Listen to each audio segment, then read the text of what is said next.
This is a beautiful specimen of a natural pyramid crystal called Benitoite, the only gem of its kind in the world. Benitoite was discovered near the headwaters of the San Benito River in the Coast Range of California, 40 miles over dry hills from the nearest town, Coalinga. In this sparse country, the earliest known inhabitants were Tachi Indians. In the 1880s, they were driven out by Spanish-Mexican families who wanted the land for stock raising. The first homesteaders arrived in the 1860s. Gustav Kreienhagen opened a general store near the Pozo Chana, an old Indian watering hole. The Akers family chose Las Gatas Creek, and Joseph Valentine Mathis, who had crossed the plains in a covered wagon, settled near the little town of Hernandez. When coal and oil were discovered, the Southern Pacific Railway built 3 coaling stations to fuel its engines. Coaling Station A became Coalinga.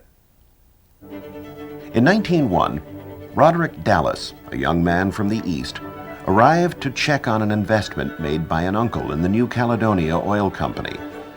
Rod came from a strict Scottish Presbyterian family and didn't drink, smoke, or swear.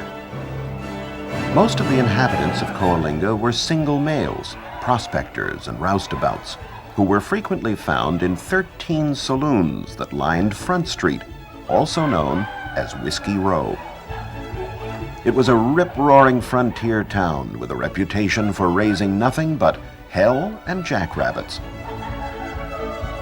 It wasn't long before Rod leased some land on the west side of town and became a wildcatter looking for oil.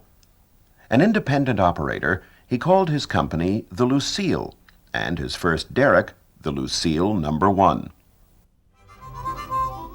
His crew was about as new to the oil business as he was.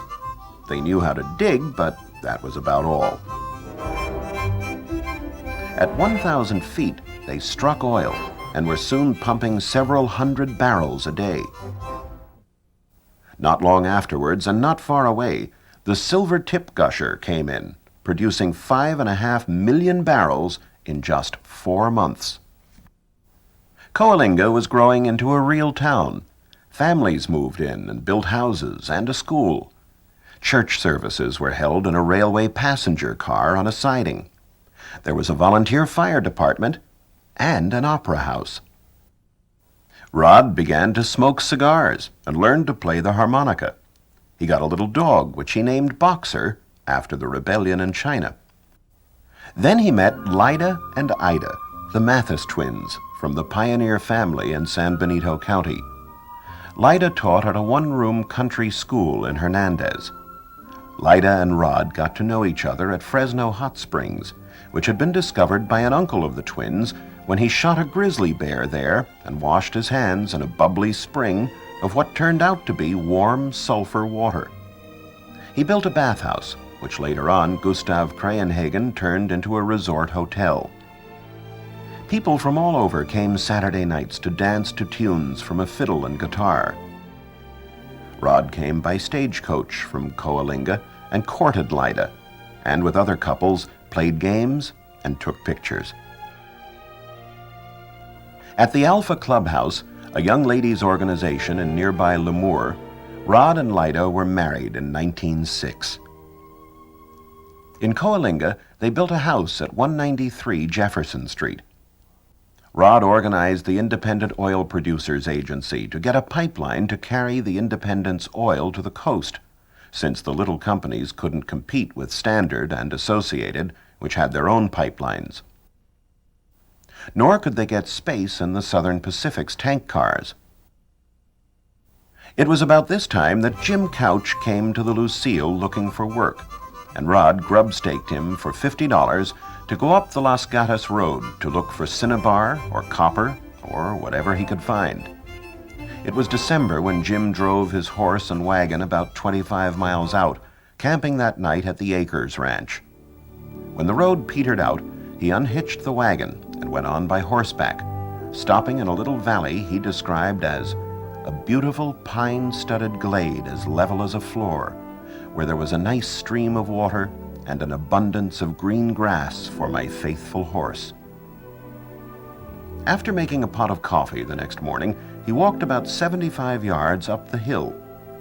And there lay thousands of blue gems weathered out of snow-white silica.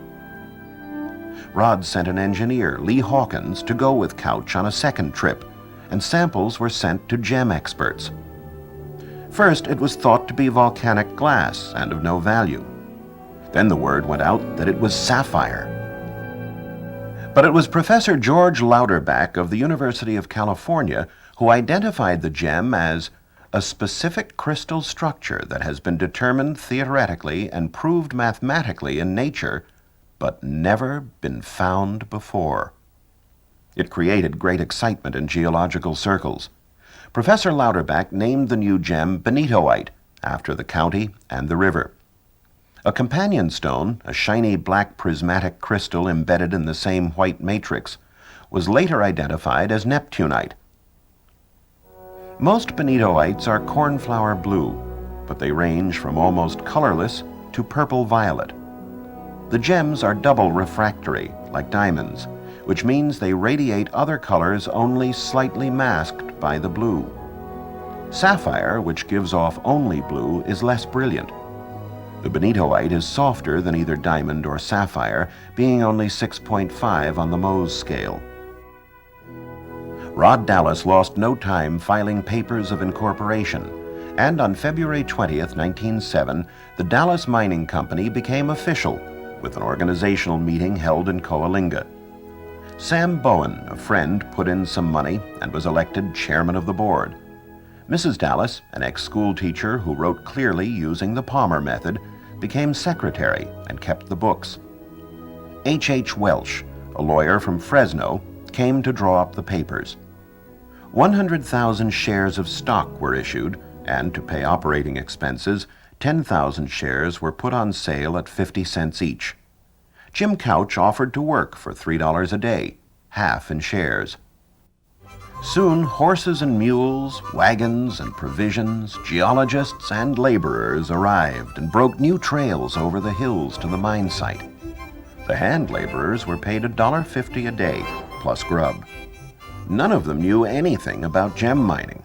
Hundreds of valuable stones were ruined as they blasted, chiseled, and hammered their way through the hard white matrix in which the Benitoite was embedded. At the mine site, beginning in July 1907, a daily record was kept by the miners. The first entry was to the effect that a mining expert from Shreve & Company, San Francisco jewelers, had visited the mine and pronounced it good. Shreve & Company signed a year's contract with the Dallas Mining Company to buy all the gems that could be mined. There were many visitors to the mine, including Miss Margaret Dallas, Rod's sister, who came from the east. The log records that she went up Sawmill Creek for tea with Mrs. Hawkins, and they had a long discussion on theology. The miners made a cut into the hill. They chopped logs, built a cabin, and dug a toilet. Mr. Couch took a bath in the little creek that ran by the door. He was bitten by a rattlesnake. Nothing serious. The pile of rock that came out of the shaft carried many gems. The miners learned how to extract them by putting the ore into hydrochloric acid to dissolve the matrix. They tunneled far into the hill. One time, Rod Dallas carried 1,000 carats of Benitoite to Coalinga in a cigar box. But it took time to turn the gems into money, and by February 1908, the Dallas Mining Company was broke. Carl Baker, a prominent citizen who had made a lot of money designing and selling drilling equipment, came to the rescue and bought 500 shares of stock. And since the market with Shreve seemed a sure thing, the board decided to borrow money from the Coalinga Bank.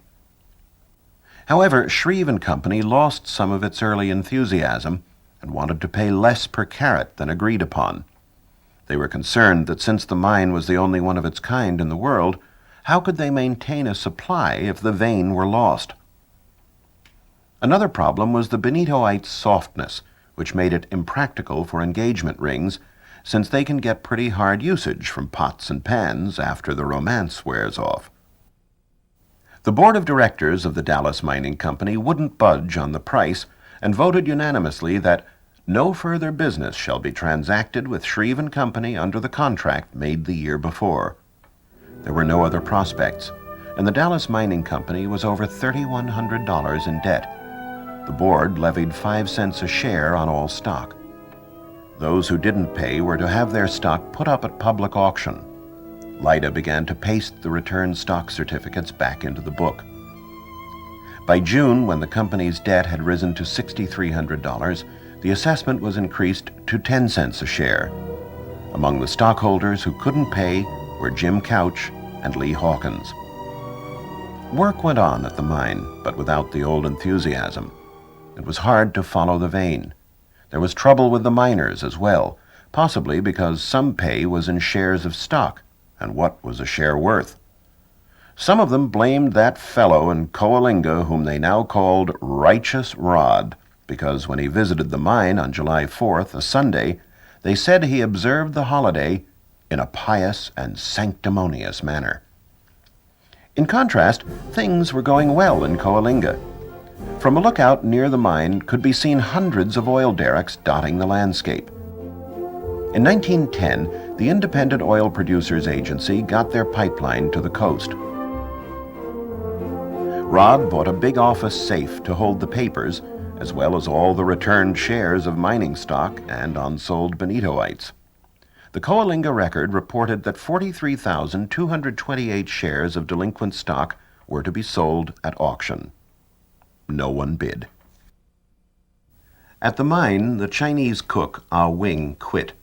An entry in the log said that after that, the food was pretty bad. Some of the other men also quit, and others were fired.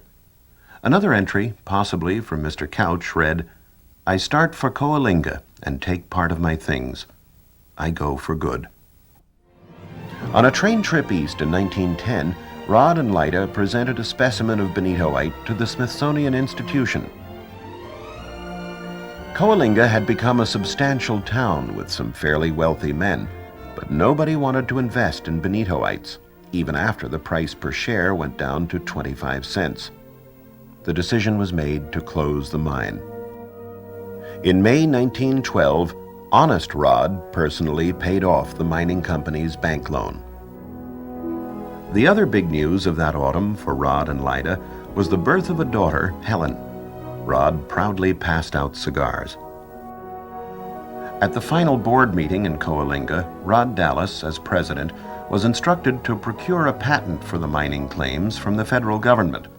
On March 26, 1914, the Dallas Mining Company was awarded a land patent in a document signed by Woodrow Wilson as President of the United States.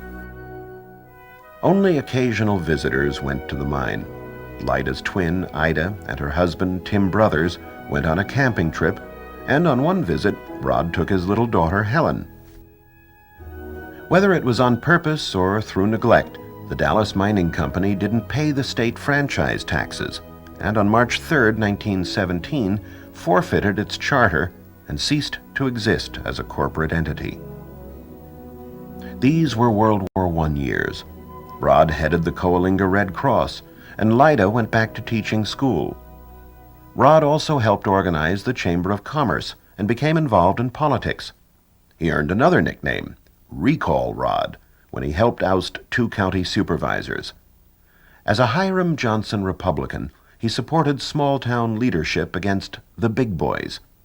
Among those he singled out for special opposition were the Southern Pacific Railroad, the Bank of America, and William Randolph Hearst. With his good friend F.J. McCollum, the owner and editor of the Coalinga Record, he organized a promotion to make Coalinga the midway metropolis of the San Joaquin Valley. They brought a trainload of bankers and businessmen from Los Angeles, hoping to interest them in investing money and starting enterprises. Many came, but few, if any, stayed. Soon after this, Rod left Coalinga. The Lucille field was sold in 1925, and the Independent Oil Producers Agency closed in 1926. During the Depression, Rod and Lyda moved to Mendota, another valley town. Lyda went back to teaching in a 2-room country school in nearby Muscle Slough. Rod started another chamber of commerce and installed his roll-top desk with the sign above it that read, "Live so you can look any damn man in the face and tell him to go to hell." Uninvited rockhounds visited the mine site in those years. Some came on foot or with mules, and later in cars to take out their findings. One celebrated specimen weighed nearly 200 pounds. Rod and Lyda presented their largest specimen to the Geology Department of the University of California, where it is still on display. At the mine site in 1944, a forest fire swept down into the valley and burned all the trees and the cabin. Man did not spare the mine either, and various lessers bulldozed it away looking for the lost vein. All that was left was a scarred hill. For a long time, the mine was leased to a Mr. Cole, who had no more luck finding the vein than anyone else. After Rod's death in 1950, Lyda, then well into her 70s, took a lively interest in the mine, driving up from Mendota every weekend to scare the poachers away. When Mr. Cole got too old, Buzz Gray and Bill Forrest leased the mine, and a few years later purchased it. They couldn't find the vein either, and settled for getting their specimens from the old dump.